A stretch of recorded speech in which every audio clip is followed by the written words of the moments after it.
সংস্কার ছাড়া নির্বাচন চায় না জাতীয় নাগরিক পার্টি এনসিপি।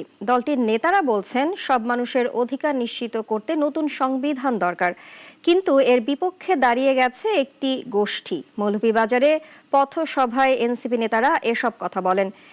এস কাকরের পাঠানো তথ্য ছবিতে সাইদার মানের রিপোর্ট। শনিবার জাতীয় নাগরিক পার্টির পদযাত্রা ছিল শহরের বেরিরপাড় পয়েন্টে।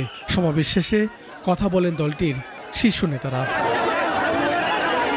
এনসিপি আহ্বায়ক নাহিদ ইসলাম বলেন, পুরনো সিস্টেম আর আইনে আমরা বাংলাদেশকে দেখতে চাইনি, কিন্তু নানা শক্তি এখনো পুরনো সিস্টেমেই দেশকে এগিয়ে নেওয়ার চেষ্টা করছে।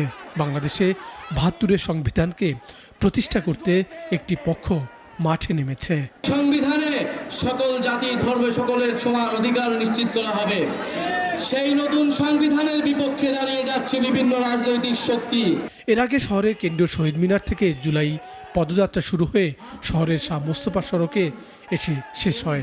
এ সময় নেতারা বলেন, সংস্কার ছাড়া তারা নির্বাচন চায় না। আমরা সরকারের কথা বিশ্বাস করতে চাই না।